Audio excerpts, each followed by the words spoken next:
Machine readable मतदाता सूची और सर्चेबल मतदाता सूची, दोनों में हमें अंतर समझना होगा। जो चुनाव आयोग की वेबसाइट में मतदाता सूची होती है उसमें आप एपिक नंबर डाल के सर्च कर सकते हैं, डाउनलोड भी कर सकते हैं। इसको मशीन रीडेबल नहीं कहा जाता। मशीन रीडेबल के ऊपर मैंने आपको शुरुआती उसमें बताया था कि 2019 में माननीय सुप्रीम कोर्ट ने भी इस विषय का गहन अध्ययन किया और ये पाया कि मशीन रीडेबल इलेक्टोरल रोल देने से वोटर की प्राइवेसी का हनन हो सकता है। इसलिए मशीन रीडेबल एक अलग चीज़ है। जो मशीन रीडेबल का अर्थ ये होता है कि आप उस इलेक्टोरल रोल को पढ़ भी सकते हैं। उसमें अगर आपके पास कंप्यूटर पे वो लिस्ट सूची आ गई तो आप ये फ़ोटो उठा के दूसरी जगह भी डाल सकते हैं। अगर आपने एक व्यक्ति की फ़ोटो दूसरी जगह डाल दी और पलट दी तो वो व्यक्ति वोट ही नहीं कर पाएगा, क्योंकि जब वो वोट करने जाएगा तो उसका चेहरा नहीं मिलेगा। तो मशीन रीडेबल एक अलग चीज़ है, मशीन रीडेबल वर्जित है। तो उसको आप, और ये चुनाव आयोग का अकेला फैसला नहीं है, ये चुनाव आयोग का फैसला माननीय सुप्रीम कोर्ट के जजमेंट के बाद है और 2019 से है।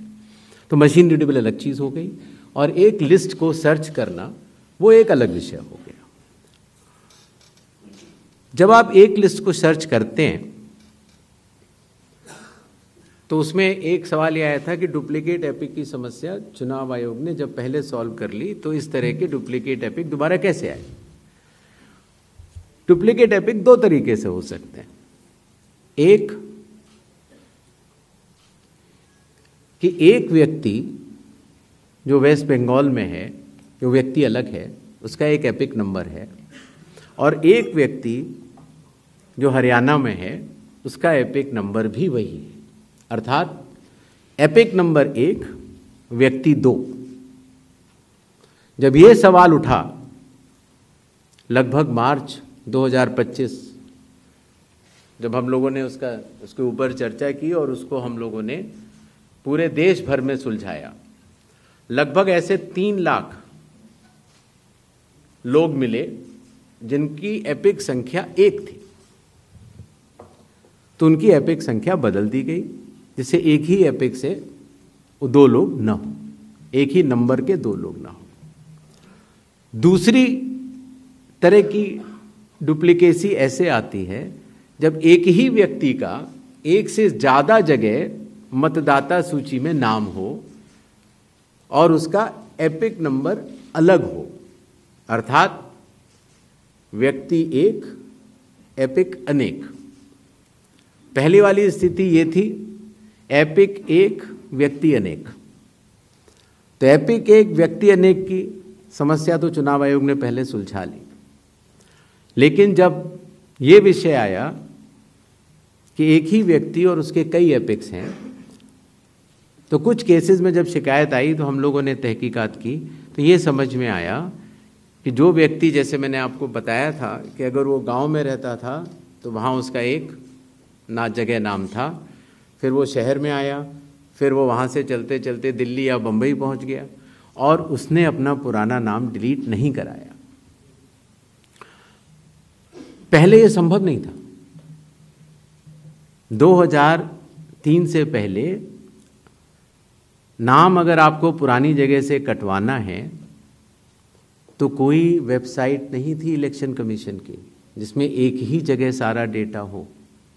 हर स्टेट की अलग अलग वेबसाइट थी। तो नतीजा, अगर आप पटना से चल के दिल्ली आ चुके हैं और आप पटना का वोट कटवाना चाह रहे थे तो आप एक पत्र लिख सकते हैं। अब उस पत्र के ऊपर कार्रवाई हुई, आपने सही जगह भेजा, नहीं भेजा और आपका वहाँ वोट नहीं कटा, आप दिल्ली आ चुके, आपका यहाँ नया मतदाता सूची में नाम आ गया, आपके पास एक नया एपिक नंबर है। तो 2003 से पहले चूंकि तकनीकी सुविधा अवेलेबल नहीं थी, तो इस तरह के बहुत लोग जो माइग्रेट कर कर के अलग अलग जगह गए, उनके नाम कई जगह आ गए। फिर एक ये सवाल उठा कि फिर उसको आज की तारीख में तो वेबसाइट है, कंप्यूटर है, उसको आप सेलेक्ट करके हटा सकते हैं। लेकिन वही मैं बात आपको बताना चाह रहा था, चुनाव आयोग मतदाताओं के साथ चट्टान की तरह खड़ा होता है। अगर किसी के कहने से मैं आपका वोट काट दूं, या किसी के कहने से मैं ये मानूं कि पीयूष जी के नाम के, अगर आपको अंदाज़ा न हो तो अगर पीयूष जी के नाम को अगर आप 100 करोड़ में सर्च करेंगे तो आपको हजारों लोग मिलेंगे। अब कौन से पीयूष जी का नाम काटा जाए, कौन से पीयूष जी दो हैं ये? तो अगर इसको जल्दीबाजी में किया जाएगा तो किसी भी मतदाता का नाम गलत कट सकता है, आपकी जगह किसी और का कट जाए।